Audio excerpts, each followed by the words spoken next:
भोपाल में कांग्रेस ने अपना चुनावी वचन पत्र जारी किया है। पूर्व सीएम कमलनाथ ने कांग्रेस का वचन पत्र जारी किया। इस पत्र में कांग्रेस ने 52 वादे किए हैं, जिसमें कोरोना से रिकवरी और किसानों पर फोकस किया गया है। कमलनाथ ने इस दौरान बीजेपी पर निशाना साधते हुए कहा कि सौदेबाजी के जरिए सरकार बनाई गई है। साथ ही उन्होंने कहा कि बीजेपी झूठी घोषणाएं करने में लगी है और कांग्रेस की पिछली सरकार ने 974 वचन में से 574 को पूरा किया है। इधर बीजेपी ने कांग्रेस के वचन पत्र पर पलटवार करते हुए पूछा कि जब पहले के वचन को पूरा नहीं किया तो नया क्यों जारी किया जा रहा है। ये उपचुनाव जो 28 सीटों का है, इसके लिए वचन पत्र है। इसमें हमने लगभग 52 नए वचन हैं, जिसमें हमारे कोरोना में जिनकी मृत्यु हुई, प्रमुख चीज़ें ये है, इनकी पेंशन की बात है, इनको हम पेंशन देंगे। हमने हमारी गौवर्धन सेवा योजना और किसान कर्जा माफ को पूरा करना। इससे पहले के वचन पत्र में आपने कहा था अनाज और सब्जियों पर हम बोनस देंगे। किसी को 1 रुपया बोनस आपने मध्य प्रदेश के अंदर दिया है? आवास का अधिकार आपके वचन पत्र में था कि बेघर लोगों को 2.5 लाख रुपए और 450 वर्ग फुट का जमीन का टुकड़ा उनको देंगे। कमलनाथ जी, आप जरा याद कर लीजिए कि आपके वचन पत्र में आपने कहा था क्या। तो कांग्रेस का वचन पत्र जारी हुआ है। अंतिम दौर पर तैयारियां हैं और पार्टियां मैदान में उतर चुकी हैं। कांग्रेस ने 28 सीटों के लिए अपना वचन पत्र जारी किया। पूर्व मुख्यमंत्री कमलनाथ ने वचन पत्र जारी करते हुए कहा कि उन्हें पूरा यकीन है कि मध्य प्रदेश के भविष्य के लिए जनता कांग्रेस का साथ देगी। वचन पत्र में शामिल है किसान कर्ज माफी योजना को पूरा करना, गोधन सेवा योजना शुरू करने की बात वचन पत्र में कही गई है। सरकार बनने पर 27 लाख किसानों की कर्ज माफी के आगे बकाया रहे किसानों का कर्ज माफ किया जाएगा। 2 लाख तक का फसल कर्ज माफी योजना जिसमें शामिल है। उपचुनाव वाले जिलों में सैनिक स्कूलों की तर्ज पर पुलिस स्कूल खोलने को भी वचन पत्र में शामिल किया गया है। भविष्य काल के लिए 3 साल का नया नक्शा बनाया गया है। भविष्य योजना को भी वचन पत्र में कांग्रेस ने शामिल किया है और तर्क ये दिया है कि इससे ही मध्य प्रदेश बच सकता है। साथ ही ग्वालियर चंबल में रानी लक्ष्मीबाई की प्रतिमा और शौर्य स्मारक स्थापित किए जाएंगे। वचन पत्र में इस बात का जिक्र है। सबसे बड़ी घोषणा यह है कोरोना महामारी को लेकर। कोरोना महामारी के पीड़ितों की सहायता पर जोर दिया है वचन पत्र में।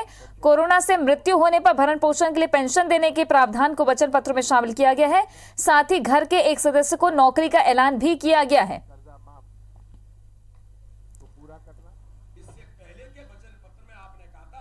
वचन पत्र में 52 वादे किए गए हैं।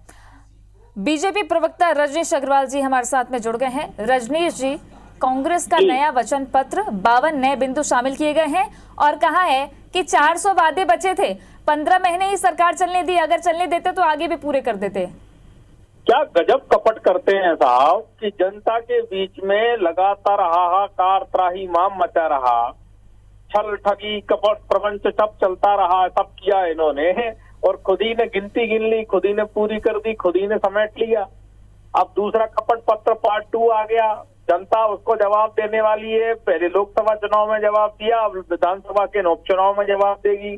कितनी ठगी करेंगे, कितनी ठगी करेंगे। किसानों के साथ ठगी, महिलाओं के साथ ठगी, युवाओं के साथ ठगी। बेरोजगारी भत्ता का वचन कहाँ हुआ? बेरोजगारी भत्ता किसी को 4 रुपए भी दिए हों तो बताएं जरा।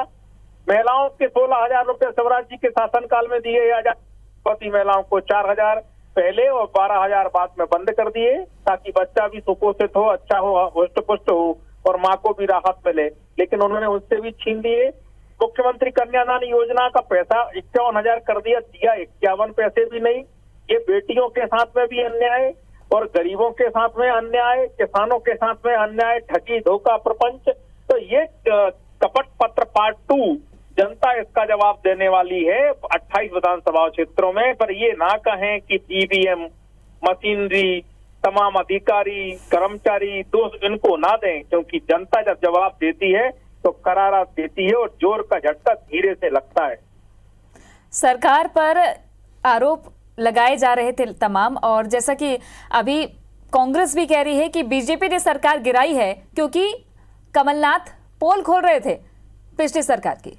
तो देखिए ये कोसने के लिए आए थे या अपनी उपलब्धि 15 महीनों की बताने के लिए आए थे? 15 महीनों की उपलब्धि क्या? अवैध खनन, अवैध शराब के धंधे, ट्रांसफर पोस्टिंग, कुशासन, अराजकता, गरीब कल्याण की योजनाएं बंद करना, विकास की योजनाएं बंद करना, जो पुल पुलिये बनाए वो 1% में धाराशाही होने लगी, गुणवत्ता की ये हाल थे, तमाम बड़े प्रोजेक्ट आपने विकास से रोक दिए, यहाँ पैसा पकड़ा जाने लगा मध्य प्रदेश में करोड़ों रुपया ईडीआईटी से, करोड़ों करोड़ रुपया वो आपने विज्ञप्ति। चलिए जवाब ले लेती हूँ रजनीश जी। कुणाल चौधरी जुड़ गए हमारे साथ में, कांग्रेस विधायक हैं। कुणाल जी, कपट पत्र कह रही है बीजेपी, कहा कि पिछले वादे तो पूरे नहीं किए, फिर नए वादों की फेहरिस्त लेकर आ गए हैं आप लोग। देखिए बीजेपी कांग्रेस पे ही बात करेगी कि कभी इस पे बात करेगी कि 15 साल हमने क्या किया, हम क्या करेंगे, किस रोड मैप पे चुनाव लड़ना है, कि लूट और भ्रष्टाचार का जो अड्डा भारतीय जनता पार्टी ने बना के रखा था, उस लूट और भ्रष्टाचार के अड्डे को चलाने का काम करी। रोज आते हैं सुबह से लेकर शाम तक कांग्रेस को कोसते हैं, सत्ता में ये बैठे हैं, इनके राज में जहरीली शराब पी के लोग मर रहे हैं, इस पे जवाब नहीं देंगे। लोगों के लिए पहले गाय पे सिर्फ 15 साल राजनीति करी और गाय के कत्ल खाने भोपाल में स्लॉटर हाउस खुला करते थे और यहाँ पे जमीन कर दी स्लॉटर हाउस की, वहां पे जमीन कर दी, हमने गौशाला खोल दी तो समस्या हो गई। 4 महीने से इनने पेंशन नहीं दी है, या क्या घर पे तो बैठते रहते, कभी फील्ड में जाएंगे तो पता पड़ेगा। 4 महीने से पेंशन गरीब आदमी की नहीं दी। हमने जो 51,000 शादी के रुपए दिए थे, उन बेटियों की शादी के जो आखिरी 100 बचे थे उसको रोक के खत्म कर दिया और अब कह रहे 28,000 देने का काम करेंगे। बिजली के बिल जो 100 रुपए के अंदर आने लग गए थे वो 5-5 हजार आ रहे हैं, उस पर जवाब नहीं देंगे। मध्य प्रदेश के अंदर जो माफिया के खिलाफ अभियान चलाया था, जो शुद्ध का युद्ध चलाया था, जिससे यूरिया का दूध खत्म हुआ था, जिसके कारण किसान के दूध के भाव 7 रुपए 20 पैसे फेट हो गए थे और आज वो 5 रुपए 40 पैसे फेट हो गया और नकली यूरिया का दूध आ गया। आपको तो दूध वही भोपाल में भाव में मिल रहा है और मध्य प्रदेश के किसान का 10 से 12 रुपए का नुकसान 1 लीटर पे हो रहा है। ये करना क्या चाहते हैं? ये किस रोड मैप पे गाली देना? चलिए क्या चाहते हैं, जवाब लेते हैं। रजनीश जी जवाब दीजिए। देखिए भारतीय जनता पार्टी जो करना चाहती है वो कर रही है। गरीबों को मुफ्त राशन मिल रहा है, किसानों को अभी मात्र 6 महीने में 23,000 करोड़ रुपया सीधे उनके खाते में पहुंचे हैं, सीधे खाते में पहुंचेंगे। तो कहिए जरा चुप हो जाए, सुन लें, कभी जाओ तो सही ना, हमें पता है कि इंजेक्शन आपको, अरे जाओ तो सही, कभी क्षेत्र के अंदर क्या दिया, 28 विधानसभा क्षेत्रों में हार स्वीकार कर ली। कमलनाथ जी ने कहा कि 28 विधानसभा क्षेत्रों में हार गए तो प्लान भी तैयार, वो तो समझ में आ गई। और इसलिए ये तमाम मुद्दों पर जो गरीबों क्यों किसानों को मैंने बताया, गरीबों का मैंने बताया, सम्मान योजना बंद कर दी, भाजपा कार्यकर्ता भाजपा को वोट देता है, योजना बंद कर दो, पात्रता से हटा दो, ये भाजपा का कार्यकर्ता है इसको हटा दो, ये तमाम प्रकार का गांव भाजपा को वोट देता है, गांव का गांव हटा दो, गरीबों को हटा दिया, गरीबों के साथ अन्याय किया। 33 लाख पर्चियां गरीबों को हमने यहाँ पात्रता पर्ची देने का काम किया ताकि उनको मुफ्त राशन मिल सके। इन्होंने गरीबों की हाय लेने का काम किया है, ये हाय गरीबों की इनको ले डूबी है और अब इनको 28 विधानसभा क्षेत्रों में भी बुरी हार मिलने वाली है। बात की है कि बीजेपी जब सत्ता में रहती है तो कांग्रेस के कार्यकर्ताओं को परेशान किया जाता है और जब कांग्रेस सत्ता में रहती है तो बीजेपी के कार्यकर्ताओं को पीड़ा इस बात की है। पीड़ा उसके लिए इनके पास तो जवाब ही नहीं है, करेंगे क्या? नाम पर गरीबों के साथ कुठाराघात करोगे, तो पेंशन दो ना, गरीबों के साथ कुठाराघात कौन करने के रहा है? हम तो कह रहे हैं पेंशन तो 4 महीने पेंशन क्यों नहीं, हम तो सवाल इसी बात पे उठा, पेंशन क्यों नहीं दी?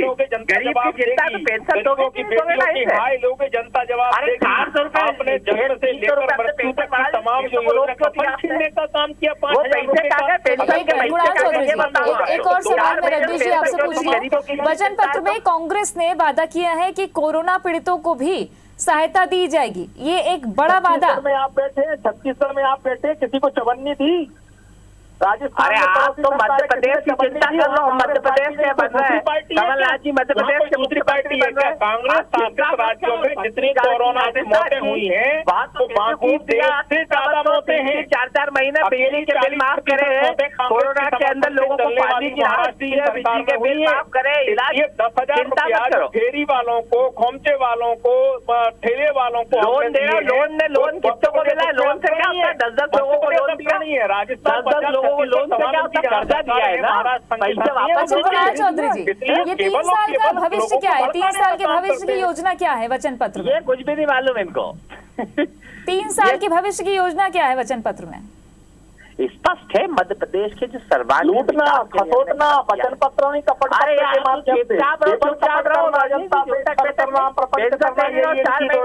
बैठक लगा रहे हो, व्यापारियों के हित साधना। अरे पेंशन दे दी तो एक एक करके रजनीश जी आवाज समझ में नहीं आएगी, एक एक करके थोड़ा जल्दी जल्दी जवाब दे दीजिए। अभी आपको अरे मैं जवाब दे रहा हूँ तो उनको सुनना तो है नहीं, उनको तो कुछ करना है नहीं। लूट रहे मध्य प्रदेश को, माफिया का राज चला रहे, 9,000 करोड़ का कर्जा ले लिया और चुनाव में लगाने का काम कर रहे हैं। सियासी दंगल तो मचा हुआ है मैदान में, जहां आरोप प्रत्यारोप लग रहे हैं, तो प्रवक्ता और विधायक भी आपस में भिड़ पड़े हैं। यहाँ पर आप दोनों का शुक्रिया हमसे बातचीत करने के लिए। तो सियासत लगातार जारी है और मध्य प्रदेश में आने वाले दिनों में उपचुनाव होने जा रहे हैं। लगभग 15 दिन का वक्त अब आगे देखने को मिलेगा कि किस तरीके से चुनावी प्रचार चरम पर पहुंचता है, आरोप प्रत्यारोपों की फेहरिस्त कितनी लंबी होती है और जीत की सीढ़ी पर कौन सी पार्टी चढ़ती है और सत्ता किसके हाथ में आती है। लगातार अपडेट आपको देते रहेंगे। देखते रहिए चुनावी चौसर। नमस्कार।